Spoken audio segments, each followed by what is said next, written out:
देखिए, जो 8वां नंबर हमारा क्वेश्चन है, वो क्वेश्चन है उत्तर प्रदेश में विद्यमान जल संकट के संदर्भ में।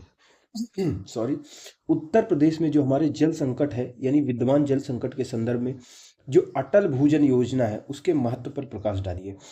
तो हम इस प्रश्न को समझ लेते हैं कि एक तरफ है अटल भूजल योजना, ये क्या है, और उत्तर प्रदेश में जो जल संकट है उसके समाधान में ये कैसे प्रभावशाली हो सकता है, उसके बारे में बताएंगे। तो अगर इसको दो भागों में बांटेंगे तो पहला भाग है अटल भूजल योजना के बारे में, और दूसरा है उत्तर प्रदेश में विद्यमान जल संकट। तो पहले बता देना है इसके उत्तर में कि अटल भूजल योजना क्यों है और किस तरह से ये उत्तर प्रदेश में विद्यमान जल संकट के संदर्भ में महत्वपूर्ण है, उपयोगी है। तो अगर हम बात करें तो हमारी जो अटल भूजल योजना है, जैसे कि नाम से पता चल रहा है कि भूजल यानी जमीन के अंदर जो पानी होता है, जो भौमगत जल होता है, उसके बारे में पूरी एक योजना है। इसमें इस बात पर फोकस किया जाता है कि जो जमीन के अंदर का जल है उसको कैसे कम से कम उपयोग किया जाए, उसको कैसे रिचार्ज किया जाए, यानी पानी का जो स्तर, अब हम समरसेबुल लगा रहे हैं, ट्यूबवेल लगा रहे हैं, सिंचाई कर रहे हैं बड़े पैमाने पर, तो जो जमीन के स्तर का आप गांव गांव में देखोगे जाके तो हर जगह कुएं सूख गए हैं, तालाब सूख गए हैं, कुएं का पानी जहां जहां बचा भी है तो बहुत नीचे चला गया है। ये सब का परिणाम है कि जब हरित क्रांति आई थी तो बहुत बड़े पैमाने पर ट्यूबवेल वगैरह लगा के, नलकूप वगैरह लगा के पानी का दोहन किया गया था, इसकी वजह से वो सूख गए हैं। तो इसीलिए सरकार ये योजना लेके आई थी कि अटल भूजल योजना, ये पूरे देश में लागू होने वाली योजना है।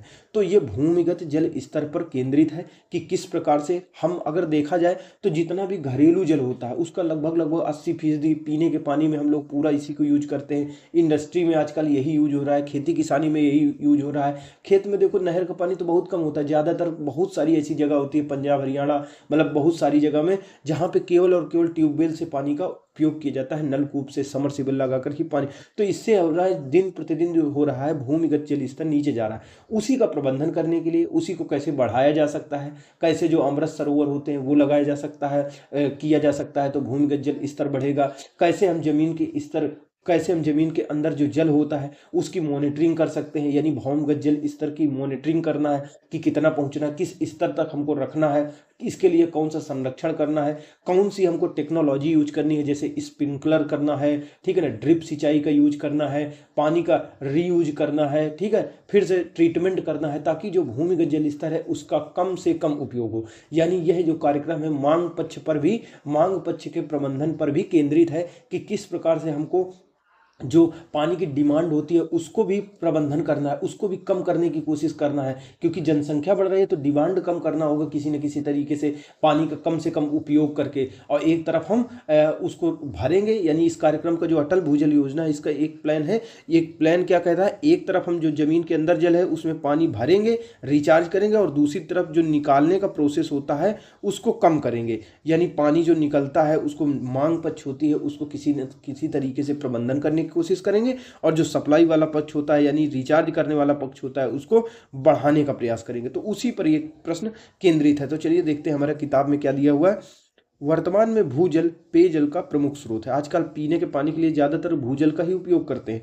यह वैश्विक स्तर पर अगर देखा, यह वैश्विक स्तर पर पीने के पानी का लगभग आधा, कृषि जरूरतों का 40% और औद्योगिक मांग के 1/3 का योगदान देता है। यानी जो हमारा भौमगत जल है, आज अगर वर्ल्ड लेवल पे देखा जाए वैश्विक स्तर पर, तो पीने के पानी में लगभग आधा पानी जो आज यूज होता है वो भूमगत जल स्तर से ही प्राप्त होता है दुनिया के लोगों को। कृषि जरूरतों का 40% इससे प्राप्त होता है, और जो हमारी इंडस्ट्री होती है, औद्योगिक मांग होती है, उनका 1/3 जो पार्ट होता है वो भी भौमगत जल स्तर से पूरा किया जाता है।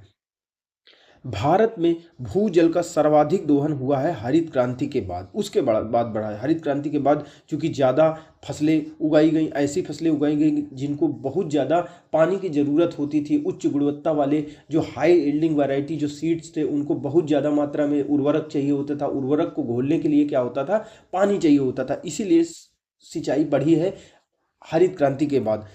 देश में भूजल संरक्षण को बढ़ावा देने के लिए, यानी जो जमीन के अंदर जल है उस संरक्षित रहे, उसका कम से कम उपयोग हो, उसको ज़्यादा से ज़्यादा उसका संवर्धन किया जा सके, इसके लिए 25 दिसंबर 2019 को अटल भूजल योजना, अटल जल जिसको कहते हैं, इसका शुभारंभ किया गया था। यह एक 5 वर्षीय योजना है, 2020-21 से लेकर 24-25 तक की है। इस योजना के प्रमुख प्रावधान क्या है? सॉरी। इस योजना के प्रमुख प्रावधान है। सबसे पहले अगर प्रावधान की बात करें तो ये विश्व बैंक द्वारा प्रायोजित योजना है। इसकी योजना की लागत होगी 6,000 करोड़ रुपया। यानी विश्व बैंक ने इसको प्रेजेंट किया था कि लो ऐसी एक योजना चलाओ और अपने यहाँ पे जो भूमिगत जल स्तर नीचे चला गया है उसको बढ़ाओ, ठीक है ना।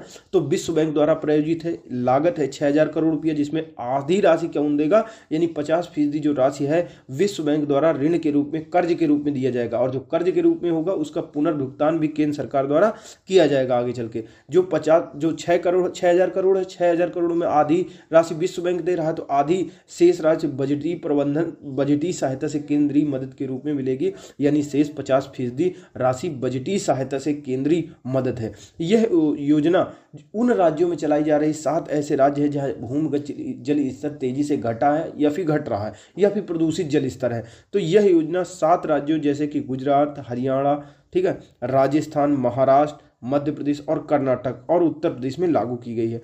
यह योजना इन राज्यों के 80 जिलों के, यानी टोटल जितने 7 राज्य हैं उनके 80 जिले, यानी उत्तर प्रदेश में सब जगह लागू नहीं होगी। उत्तर प्रदेश के कुछ ऐसे जिलों में लागू होगी जहां पर के मध्य प्रदेश के सब जिलों में लागू नहीं होगी, राजस्थान के सब जिलों में लागू नहीं होगी, लेकिन उन जिलों में लागू होगी जहां जल स्तर, जो भूमिगत जल स्तर है, बहुत ज़्यादा नीचे जा चुका है या प्रदूषित हो चुका है या किसी न किसी कारण से संकट में है। तो यह योजना इन राज्यों के 80 जिलों के 229 ब्लॉकों की 8,000 से अधिक ग्राम पंचायतों में जल जीवन मिशन के माध्यम से कार्यान्वित की जा रही है। तो अटल भूजल योजना जल जीवन मिशन के माध्यम से कार्यान्वित की जा रही है। ये 4 आयामी रणनीति है। इसमें 4 आयामी रणनीति में क्या है, यानी पहला डायमेंशन क्या होता है, सबसे पहला भूजल प्रबंधन के लिए निर्णय समर्थन उपकरण, यानी भूजल प्रबंधन के लिए निर्णय प्राप्त करना, यानी ग्राम पंचायतों से समर्थन प्राप्त करना, सभी से समर्थन प्राप्त करना, भूमिगत जल स्तर का किस प्रकार से मैनेजमेंट करना है, उस निर्णय लेने में समर्थन उपकरण है एक हिसाब से। फिर भूमिगत जल स्तर है, उसके प्रबंधन को बढ़ावा देने के लिए समुदाय आधारित संस्थानों को मजबूत करता है, जल उपयोग दक्षता में सुधार करता है। यानी इस कार्यक्रम के माध्यम से एक जो बड़ा पॉइंट है वो इस बात पर फोकस करता है कि जो जल का उपयोग किया जा रहा है, भूमिगत जल का उपयोग किया जा रहा है, वो दक्षतापूर्ण किया जा सके, यानी पानी की बर्बादी कम से कम हो सके और उससे अधिक से अधिक उसका सदुपयोग किया जा सके। और इसके साथ साथ उपयोग करने के साथ भूमिगत जल स्तर है उसका पुनर्भरण भी किया जा सके, उसमें भी वृद्धि की जा सके, इस बात पर केंद्रित है।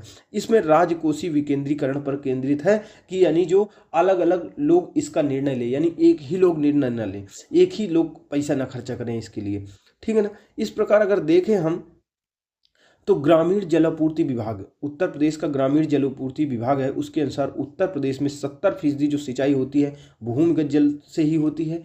पेयजल की 80% जरूरत हमारी भूमिगत जल से प्राप्त होती है उत्तर प्रदेश में। और औद्योगिक क्षेत्र में, इंडस्ट्रियल एरिया में जो पानी की जरूरत होती है उसकी 85% निर्भरता भूजल पर है। इसलिए उत्तर प्रदेश में सर्वाधिक भूजल दोहन वर्तमान में की जा रहा है। इस संदर्भ में जो हमारी अटल भूजल योजना है उसका क्या महत्व हो जा सकता है। अटल भूजल योजना का महत्व तो ये है कि जो अटल भूजल योजना है ये मांग पक्ष के प्रबंधन पर को प्राथमिकता देती है, मांग पक्ष प्रबंधन पर प्राथमिकता होती है। यानी ये योजना इस बात पर ही केंद्रित नहीं है कि कैसे हमको केवल और केवल पानी भरना है जमीन के अंदर, पानी को अंदर पहुंचाना है, बल्कि इस बात पर भी केंद्रित है कि किस प्रकार से जल का सदुपयोग किया जा सके, बर्बादी को कम किया जा सके, अधिक दक्षतापूर्ण तरीके से उपयोग किया जा सके, ताकि पानी की मांग ही कम हो जाए। मांग पक्ष का प्रबंधन पर केंद्रित है। पंचायतों के नेतृत्व में भूजल प्रबंधन को इसमें ध्यान वो किया गया है, बढ़ावा दिया जा रहा है। यानी इसमें इस बात पर बल दिया जा रहा है केवल डिसीजन ऊपर से ही बड़े बड़े अधिकारी नेता मिलकर ही कोई योजना नहीं बना दे रहे हैं, बल्कि पंचायत स्तर पर समिति बन रही है, अलग अलग प्रकार की सिंचाई समिति, पेयजल समिति, मतलब कई तरीके की समिति बनाई जा रही है, ब्लॉक स्तर पर, जिले स्तर पर और ग्रामीण स्तर पर, पंचायत स्तर पर। और ये क्या कर रही है, भूजल के प्रबंधन के लिए डिसीजन कर ले रही है और उन डिसीजनों को, उन निर्णयों को लागू करने में महत्वपूर्ण भूमिका निभा रही है। यानी ग्राम का प्रधान हो गया, सचिव हो गया, बूढ़ बुजुर्ग लोग हो गए, तो वो लोग पंचायत के नेतृत्व में भूजल प्रबंधन हो रहा है। तो इस बात का महत्व है। अटल भूजल योजना में एक महत्वपूर्ण पॉइंट ये है कि इसमें भूजल की मॉनिटरिंग की जा रही है, यानी देखा जा रहा है, दिन प्रतिदिन उसका रिकॉर्ड रखा जा रहा है, विभिन्न प्रकार के यंत्र लगा के पानी को नापने वाले, पानी की लेवल को मापने वाले, ताकि भूजल प्रबंधन कितना करना है, कितना बढ़ाना है, कितना भरा पानी, कितना नहीं भर पाया, कितना यूज हुआ, इसका हमें पता चलता रहा है। यानी भूजल की मॉनिटरिंग इसमें की जा रही है। कम सिंचाई वाली फसलों को बढ़ाने पर इसमें ध्यान केंद्रित किया जा रहा है। यानी मांग पक्ष का प्रबंधन में ध्यान दिया जा रहा है कि हम ऐसी फसलें यूज करें, जैसे दाल होती है, ठीक है ना, चावल का यूज ना करें, चावल कम से कम उपजाएं, दाल उपजाएं, मटर उपजाएं, मतलब ऐसी फसलें उपजाएं, मक्का उपजाएं जो कम सिंचाई की जरूरत होती है। जल संरक्षण के लिए स्टार्टअप कंपनियों को प्राथमिकता देता है ये। जल संरक्षण के लिए नई नई टेक्नोलॉजी उपयोग करने को प्राथमिकता देता है ये, जैसे स्प्रिंकलर सिंचाई होती है, ड्रिप सिंचाई होती है, अलग अलग तरीके के सिंचाई मेथड्स होते हैं जिनके माध्यम से जल संरक्षण को बढ़ावा दिया जाता है। जल के मितव्ययी उपयोग के प्रति जागरूकता पैदा करना, लोगों को भी इस मामले में इस कार्यक्रम के माध्यम से जागरूक किया जाता है कि जो हमारा भूमिगत जल है वो कितना महत्वपूर्ण है, ठीक है ना। इस तरह से देखें तो घटता जो भूजल स्तर है अत्यंत चिंता का विषय है। भूजल दोहन को कम करके ही इस समस्या से निजात मिल सकती है। विश्व बैंक समर्थित जो विश्व बैंक की सहायता से जो चल रहा कार्यक्रम अटल भूजल योजना है, भू संरक्षण की दिशा में प्रभावी भूमिका निभा रहा है। लोगों को जल संरक्षण के प्रति जागरूक करना एवं इसे जन आंदोलन बनाना होगा, तभी ये कार्यक्रम सफल होगा।